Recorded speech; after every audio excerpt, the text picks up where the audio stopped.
How's it going, everybody, and welcome back. This is Wake Run Collapse, and I have a few notes for this because today is a video about when existing becomes exhausting. So lately, existing has been exhausting for me. This is not a woe is me type of video. This is something that I'm using some tips about to be able to help you in case you happen to be in this predicament or have felt this way before. I've written down a list of 5 things that can assist you in this type of feeling. So lately I've been working a lot. It's been very stressful at my job. I've lost some people, so I kind of have to pick up what's not necessarily slack, but is work that can't be done when I don't have a full complement of humans working for me. And obviously planning a wedding, finding a house, like a permanent place to live in, some other things, takes a lot out of a person. And especially when you're trying to do other things that you know you've been looking forward to. Like, let's say that there's a movie that's coming out soon that you're like, oh yeah, I really want to see that. Or in Pokemon Go, there's a double Stardust event, and you targeted it for 2 months saying, I can't wait to grind up a bunch of Stardust and get all these things done. But all of a sudden, everything's coming to a head. And my body is no longer in the condition that I can sleep 3 hours a night and get through it. In fact, oftentimes I simply just won't wake up if the alarm is too soon. So here are a few pointers that might help you if you ever get to the point where it feels like just being yourself is what's taking the energy out of you. So number 1, you need to cut out what's holding you back. Now this comes in a variety of forms, but you need to cut out the things that are actively holding you back. Like let's say you like going out and drinking at night, and you do this all the time, and you get home and you're like, wow, not only do I feel like crap because I've been drinking, but I'm also like, now I've really set myself back with all the things that I need to do. I spent extra time being out, and now I have less time and I'm in worse condition to be able to do it. That's actively holding you back. That's something that you need to work on massively reducing or cutting out. And another thing could be something like a distraction. Let's say you are susceptible to, oh, well, I really need to do this, but hey, wait, my sub box has uploads from 3, content creators that I really want to watch. And all told, it's going to take an hour to watch them, but, it'll really make me feel better. But then you find yourself, you watch those 3 videos, and then you get recommended a video from one of them, and then you get recommended another video that maybe you watched a couple of months ago, and now all of a sudden you've wasted your entire night on this passive distraction that you were using as a setup to be able to make yourself feel good enough to do the things that you have to do. So you have to be careful for things like that, and you need to eliminate them when you get to start to feel this way. Number 2 is you want to cut out what's preventing you from recovering the next day. You need to enact a sleep schedule and actually stick to it. I can't tell you how helpful it is when you're really run down to tell yourself, there is nothing that I can do right now that is more important than going to sleep. Let's say for instance you're like me and you wake up at about 5 or 5:15 every morning. Now typically I go to bed around 11, and this gives me 6 hours of sleep on the dot. Now if I get probably 30 minutes less sleep than this, then I will really feel it in the morning, and I might miss that first alarm and get up later.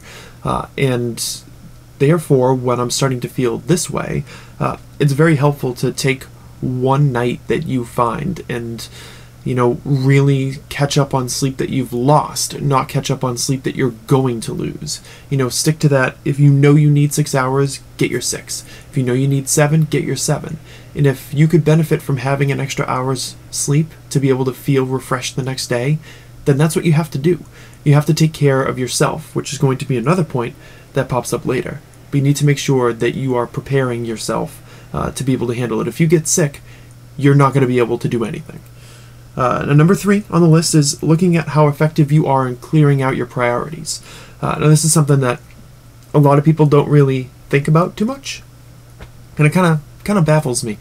So if you are like the kind of person who will think about, like, let's say a homework assignment or a paper or report for work, and you will spend all day doing it.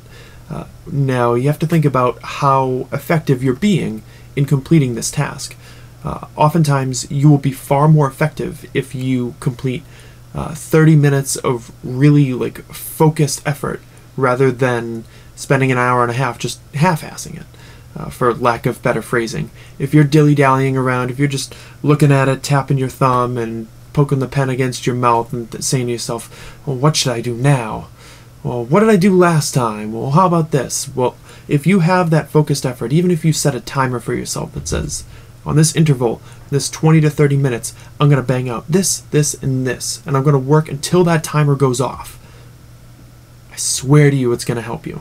And it's going to help you be effective so that you can clear out the list and not feel so overwhelmed by everything that you have to do. So oftentimes you do need to review exactly how effective you're being, or if you're just spending your day thinking about it rather than, knocking these items off of your list and really making progress. Number 4 is, like I was mentioning before, taking care of your body.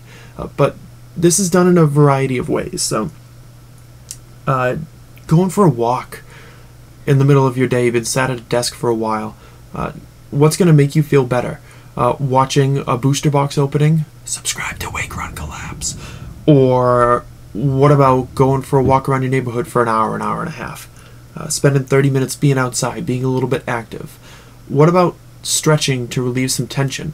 I know I get a lot of tension right here between my neck and my shoulders and my upper back because I have terrible posture and I'm working on that and such, but I will feel a lot of tension there if I've been working a lot or I really have been neglecting that part of myself. So stretching to relieve tension is awesome. You know what does it for me? It's this one. It's putting your hands over your head and just going like that. Oh, you get a nice look at the pits for that one too. Doing that a few times a day really helps a lot for me. Drinking lots of water too to make sure you're not dehydrated. Do you want to wake up in the middle of your crappy night of sleep with a foot cramp or a calf cramp? If you've ever experienced it, you know how important it is to avoid it. It's one of the worst pains imaginable. But even other ways like closing your eyes in a quiet room for a couple minutes, just letting, darkness kind of become you and just kind of let some of this stuff melt away, can help to bring a lot of other things back into focus. If you're not sitting there worried about everything, like if you just take a second, you just go,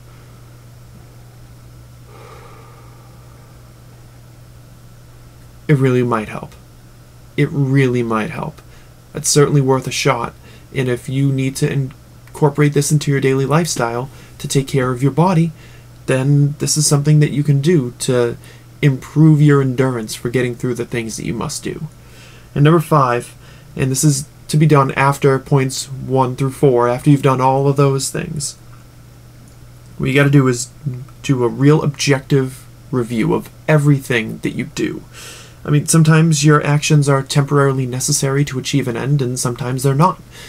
Let's say your car breaks down and you've got to work extra hours to be able to make up for that. That's something that's uncontrollable. You must do that. It's all the other outside controllable things that you need to bring into focus. And if you find yourself, feeling this way for a long time, and I don't mean like a week. A week is not a long time. A week is just a stressful week. If you're younger and you've yet to experience a really murderous work week, then you'll understand that, a little bit later. But until you've had a 60, 70, 80-hour work week, it doesn't make a whole lot of sense.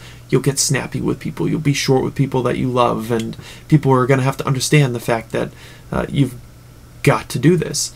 But if you find yourself feeling like this for a long time, and this is not a week or 2 weeks, we're talking if you have constantly been run down and unable to complete tasks, unable to dig yourself out of the hole that you found yourself in for a couple of months, then it's probably time to make a real substantive change in the things that you do, or maybe even time to see somebody about the way that you're feeling.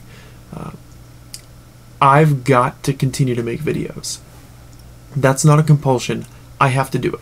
If I don't make a video for tomorrow, it'll be really easy to not make a video for Sunday. And then I'm making a video once a week.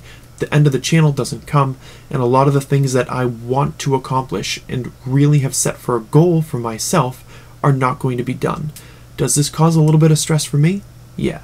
Does it cause a little stress for you when I don't get back to you via email about some of the cards that you want to purchase right away, or maybe my shipping is a couple days delayed? Sure it does. But in the grand scheme of things, I know that I have to keep going with certain portions of my life, and right now, you, as a content consumer, are partaking in one of the very important things in my life right now. Eventually, that's not going to be there, and having cleared out all of this stuff is going to make existing less exhausting for me. Right now, I'm having a great time. It's terrible in some ways, but this part of it is really, really good. Making videos, making progress, clearing out stock, doing some openings that I, have kind of set aside for a long time, and some other things that I've wanted to achieve. And therefore, I know that it's a means to an end, and it's got an expiration date, and therefore I can accept some of the punishment that comes along with it and really have a good time with it. I hope you can do the same thing with whatever's eating you up, because if you're watching this video, it's got to help you in some way. If you have any questions or anything you want to share, leave it in the comments below. Leave a like if you enjoyed the video, and as always, thanks for watching.